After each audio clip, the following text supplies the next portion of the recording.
And I'm back. The game jam is officially over, and I am absolutely exhausted, but I had a ton of fun. I wouldn't take it back if I could. It was an absolute blast.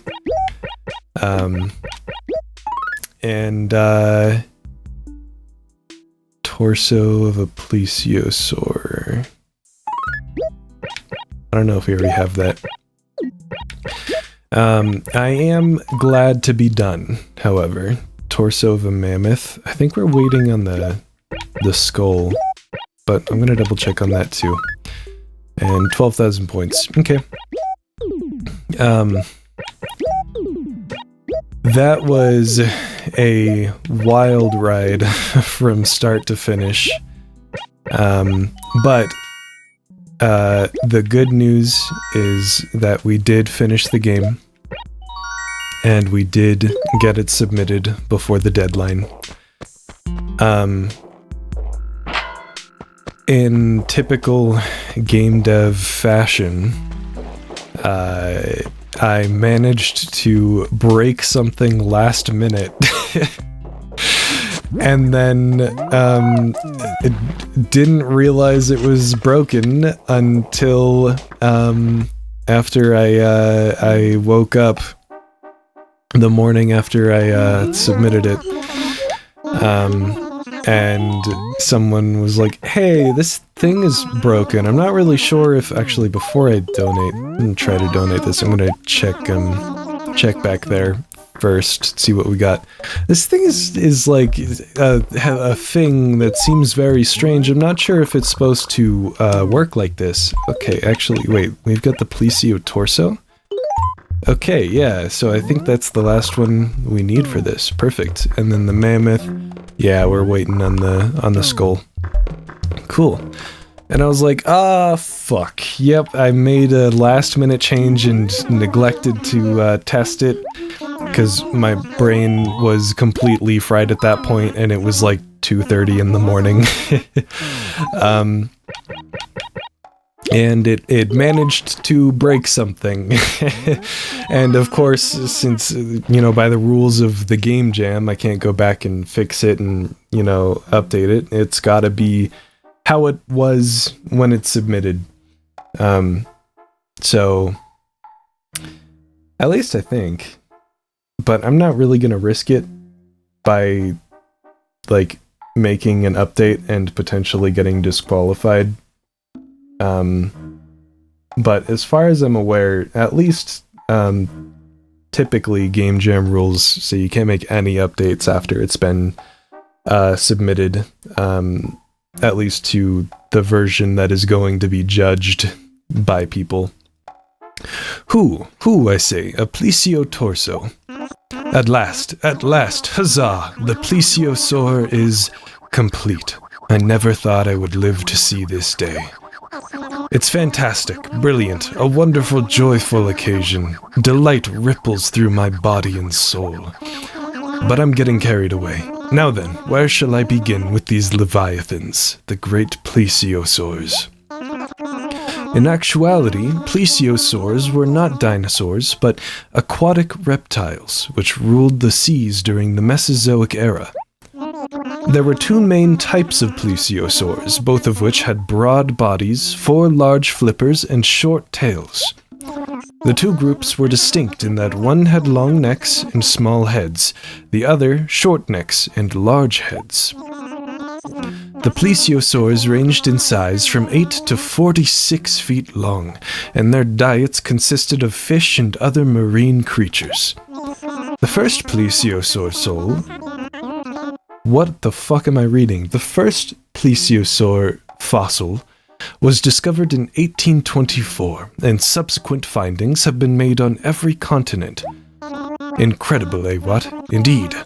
What I wouldn't do to dig one up myself, the thrill. Where in blazes is my shovel? Hoo, oh my. I must beg your pardon. The very idea of fieldwork gets my crumpets toasting. You have our deepest, most profound gratitude. Awesome. Yeah, that's it for today. So I think that marks 2 fossils left before this exhibit is complete. We've got the skull of the mammoth and the skull of the T-Rex. So just skulls we're looking for now. And that is a dopey looking creature, if I do say so myself. Maybe it's one of those situations where, you know how there's like that thing that people do when they try to recreate what an animal looked like just from the skeleton, and they basically just imagine it as the skeleton but with skin wrapped tightly around it, when most of the time that is not at all the case. Maybe it's one of those situations where the neck is actually really thick and it's almost like a whale-like creature with its fins just pushed all the way to the back. That might look dopier, actually. That might look way worse. Free Pitfall, that's the same thing from last time. Oh, and then we've got, it's the 31st today. So the raffle tickets for Nook. Let's go sell these fossils first and check turnip prices as well. And then we can go from there. But yeah, I had a ton of fun working on this game jam before, and I'm not gonna lie, as I got towards the end of the game jam, I was like, I really wasn't sure. Oh my goodness. Hi. Oh, you have an NES. Today's a raffle day. I'm not selling anything. You must return tomorrow if you wish to shop. Oh, okay. Will you buy my shit? Welcome, welcome. If you wish to try the raffle, please go around to the other side of the table. Okay, I guess you're not even buying my stuff, but that's fine. I'll be back with my tickets. As I got towards the end of the game jam, closer to the deadline, I was really unsure on whether I would even want to do another game jam after this, because I mean, like I said, oh hey Pippi, you're in the same place you were yesterday. What are you doing? Or not yesterday, the day before yesterday, whatever. Jay, is it possible? And you're saying the same thing too. Need anything? I'm so glad you're here. I have the perfect job for you, little hare. You know Cherry, don't you? Well, I want you to go ask that moocher for my videotape. Okay, so Cherry again. Sure. Yeah, I'll see what I can do. As I'd mentioned before, I was like really stressed throughout most of the second week of the game jam, and I was really crunching, trying to cram in all the features we discussed. I never ended up getting upgrades implemented into the game, because by the time last night it got to the point where I had like finished everything else more foundational to like making the game work that needed to be done, and I could finally move on to actually implementing. I'm just gonna put this up here. This basement is so bad, dude. I could finally work on implementing the upgrade stuff.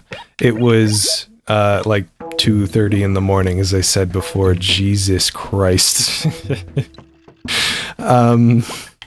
And so at that point, it was like just a little over 3 hours before the deadline, and my brain was completely fried. I mean, like I said, I'd already made that one change to that one thing and broke it, and didn't notice and submitted it with that thing still broken. So if I had done that, I'm really not sure what would have happened if at that point I had then tried to go and rush in the whole upgrade system with all the different upgrades and, you know, everything we'd been planning. And so I decided, the game was working despite the thing I broke. What I broke wasn't totally game breaking. It was something specific with the second parasite type that broke, which kind of sort of broke a number of things if you played in a specific way, which most people did play in using that, but the first trait worked fine. So as long as you used the first trait, everything was fine. So it wasn't horrible, nothing game breaking. You could play the whole game just fine. And I was like, you know what? The game is playable. It's working. It's already like pretty fun in my opinion, at least. I'm just gonna submit it as is before I break something. Welcome. It's your lucky day. You may give it a spin if you've got raffle tickets. You'd like to give it a try? I'll do it. Very good then. I'll just take the 5 raffle tickets. And here we go. Let's give it a spin. Oh no, how sad for you. You didn't win. You can give it another try. Do you wish to try it again? Yeah, I'm just gonna sit here and do this for a while, apparently. Okay. Didn't win again. Okay, yeah. Yeah, so, I think that was definitely the right choice to be made there, and I'm really glad I made that choice. And then, after I woke up the next morning and was informed that one thing was broken, I went ahead and put a note into the description on the game page on itch, saying, hey, this thing with the second parasite trait type is broken. We recommend just using the first one.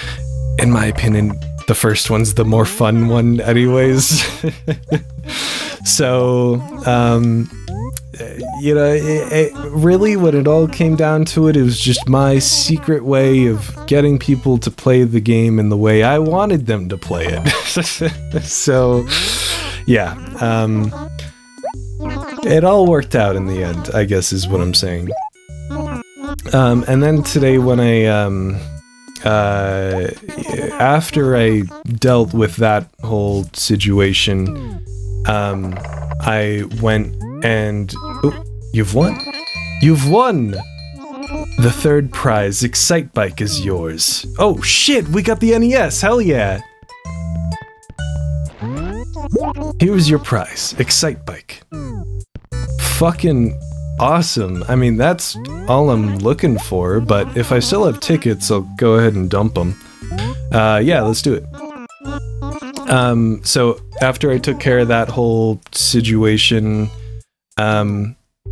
and freaked out a little bit.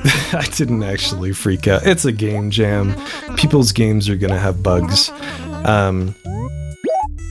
But after I did that and put the note on the page, I went through and played a bunch of other submissions for the game jam, and there were some interesting ones. A lot of them, like I assumed there would be, were just straight up like you play as a gun or you play as a sword, and that was something I kind of wanted to.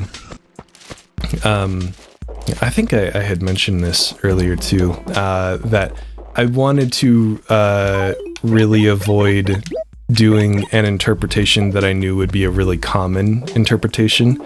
So decided I just wanted to drop off those January tickets in the dump here because I'm not gonna need them. Because I'm only planning on playing this game for a year. And so, like, I started out writing down a bunch of interpretations that I thought would be very common, and then specifically going for stuff that wasn't that, like just getting those ideas out of my head and moving on. Okay, let's check this out here. Would you like to play Excite Bike? I'll play. Press the L button, R button, and Z button. Okay, yeah. Alright, selection A.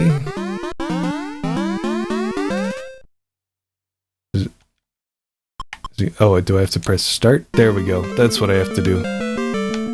Track number 1. Alright, here we go.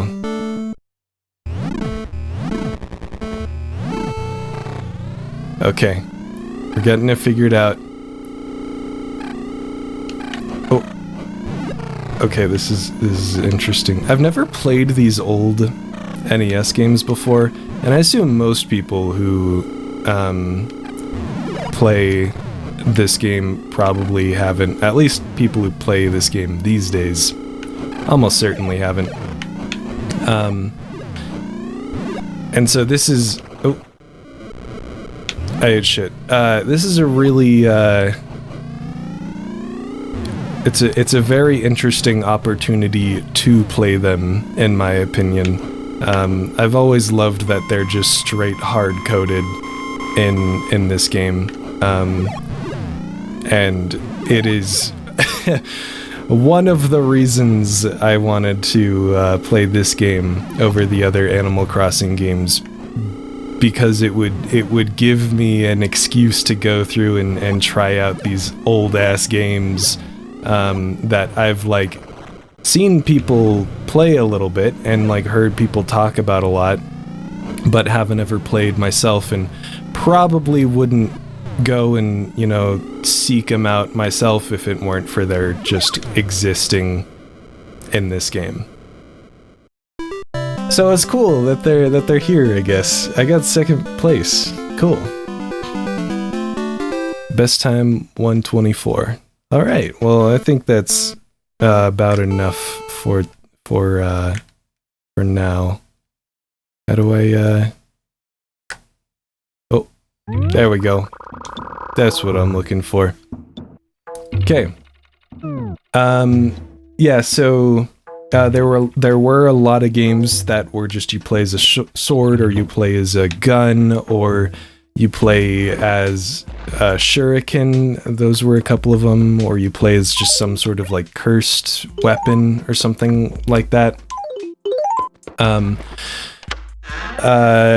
There was one game. There were a lot of games that I thought were really clever.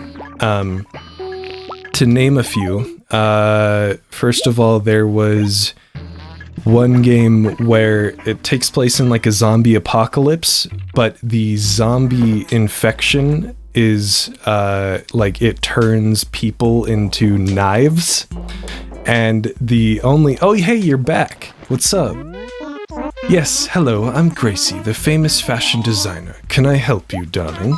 Oh, just look at you. Love your bond, babe. It's to die for. Really, it is. Teehee. Oh, but your clothing. Hey, fuck you. I love this sweater. Simplicity does not mean dressing in rags, you know. You need to learn how to dress well, okay, darling? Am I getting through to you? You stop right there. Do you see this hot-looking set of wheels? Yes, I do. Yep. And you're gonna have me wash it, right? Got so dirty. Yep, you want me to wash your car. You know what, I'll wash your car, why not? Yes, I do see that. Uh-huh. Okay, let's go. Just move your right hand as quickly as you can. I think I just spam A for this. Yeah, there we go.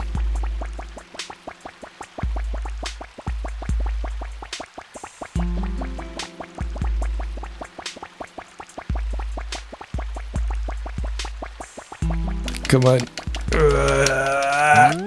Oh. Time's up. Halt. Sort of a so-so job. I guess it's a bit cleaner than it was before. Well, I'll give you a piece of clothing as I promised. Thank you. Oh, don't be silly, darling. That's not one of my original designs. Darling, you haven't developed enough fashion sense yet to wear that Gracie brand. Teehee. Okay, well, let's check this out.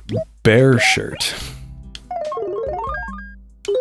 Hey, that's kinda cute. I kind of like that. You know what? I'll wear it for today. Okay, Gracie?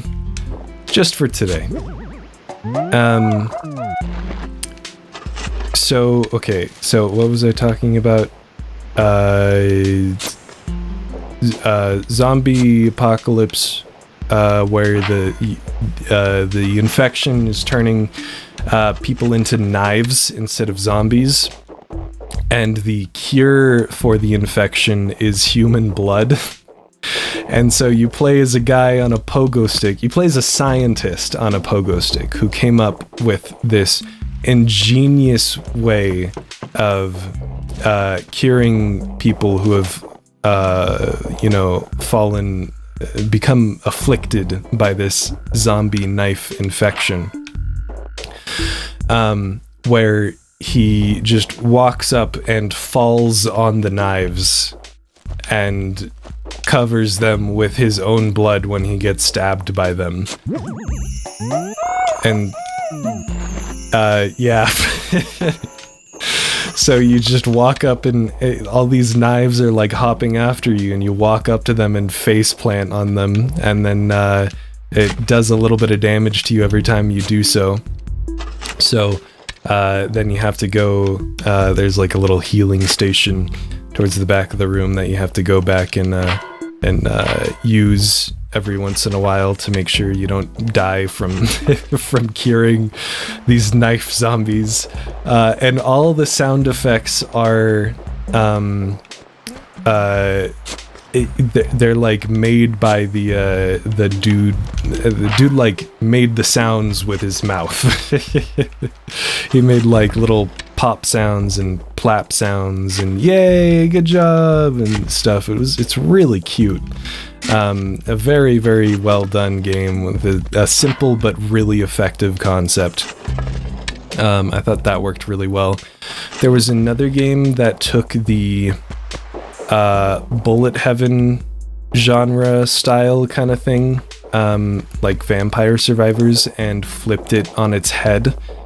So it's where you play as a ship that was created as, I guess, like the idea is it was created as a super weapon, except at some point it ended up getting used for like just shuttling people across space or whatever, and due to some sort of glitch or malfunction, I think I already checked that one. Due to some sort of glitch or malfunction, it got set so that its weapons were always on all the time while it's like transporting through these civilian sectors of space filled with like ships and other planets and stuff. And so it's basically like a bullet heaven, except you don't want to kill the enemies. And the game starts out at like the final level of what a bullet heaven is, the final like full power scale of a bullet heaven, and then all of the upgrades, instead of making you more powerful, they make you less powerful so that you can kill less people. Which was really fun. I really, really liked that concept. And that was a lot of fun to mess around with. And then of all the games I played as well, there were 2 games that basically had the exact same theme interpretation as ours. And they were both pretty charming games, but one I liked way more than the other because its art style was just absolutely adorable. The music was really, really good. The animations were really good. And I thought it was so cute. And that game was called Alien Park. And the creator of that game actually commented on the itch page for our game, saying like, hey, we really liked this, and we really liked how, you guys had a very similar interpretation of the theme as us, and that was fucking awesome, because I really liked that guy's game. So that was really, really cool. It just made me really happy that this other guy who made this absolutely adorable game that I loved also liked our game. So that was cool. That was really nice. And then of all the games I played, my favorite one that I just found the most fun was a game called, I think it was called There's DNA in My Bullets or something like that. And it's a game where you play as a machine that's built out of these little blocks, and every block does a specific thing. It either has like a turret on it that you can use to shoot enemies, or it has a shredder on it that can take those enemies and turn their bodies or like the stuff they drop into DNA or metal, which you then use to upgrade and get more parts for your machine and make it bigger and stuff. There's also like a repair piece that just allows your machine to repair easier. This is pretty ridiculous. I'm gonna get that out of here for now. And I'll grab the fossil from downstairs too. Then there was like a drone part that would launch an autonomous drone that would go and fight enemies for you, and there was an ammo part that would make it so it took longer before you ran out of ammo and had to pick up more. And it was like just very fun. The concept of building up your machine and adding more parts to it and making those individual mechanics more powerful without it just being, because like every other game in the jam that I played that had upgrades like that, like some sort of upgrade system, was basically just you leveled up, a screen would pop up where you would select like one of three options, and those options would literally just be like movement speed plus 20%, health plus 20%, damage plus 20%, or something like that. But this game was basically doing that exact same thing, except turning it into a tangible piece of your player character, which was really clever. And that was so much fun, because not only do you get the fun effect of, oh, I'm getting better, like my stats are improving and I can feel it and I can see it, but you also, the machine you're playing as gets larger, and that has some gameplay ramifications, having the machine get larger. Technically that means like it has more hit points and stuff, but really for me what made it so interesting was just the fact that you could see like everything adding together, and it literally just made the upgrades feel tangible, as opposed to just press this button to get more speed and then don't even think about it again, after you've gotten used to having more speed. Like, it's there, it's always in front of you, and it's this machine that you're putting together. And I thought that was really cool. And that was actually I've been watching a lot of like game design videos on YouTube. And that was kind of something that was mentioned very specifically in one video I watched, where the guy was talking about what makes roguelites fun. And a lot of people get it confused, where people just think roguelites are fun because they have procedural generation and permadeath. And so they add those things, and then their games aren't fun because that's not what makes roguelites fun. And they're like, what's the problem? Why isn't my game fun? I've added everything that makes a roguelite. It's what's the problem? And it turns out what actually makes a roguelite fun is the idea of like building up your machine. I can't remember the specific terminology he used for it. I think it was something along the lines of building a machine, where you and he related it back to board games. I think the concept began with board games, like with board game design, before it really started to take off with video games, which makes sense because board games came before video games. Anyways, just the idea that you get to choose all these different things that give you upgrades in specific areas but not in others, and then you like put that machine you've built to the test against more and more and harder challenges as the game goes on. That's what makes a roguelite fun. And any way you can make that more tangible, like I've been saying, it just makes it more fun, because you are like building a machine, and that is very satisfying to literally be building a machine, I guess. So that is cool. It was like a direct, I'd seen this thing that was talking about this a few days before, and then I saw a very literal example of it in video game format for one of the submissions for this jam. So that was really cool. And I feel like working on the game for this jam as well has been kind of a mindset switch for me too.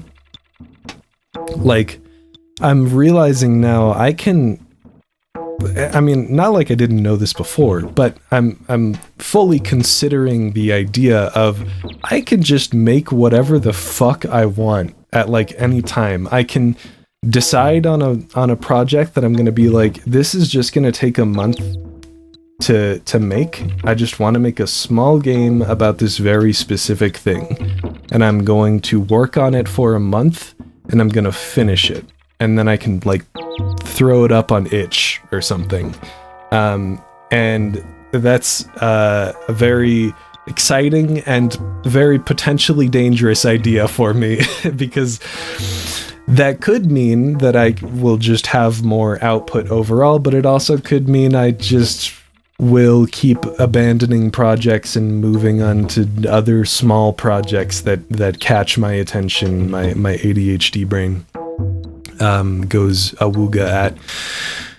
But we'll just have to see.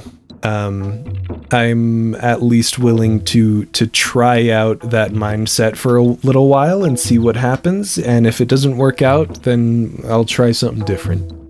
But I think I've been talking long enough. I wanted to keep this video short because I'm still very tired, though I'm feeling a lot better.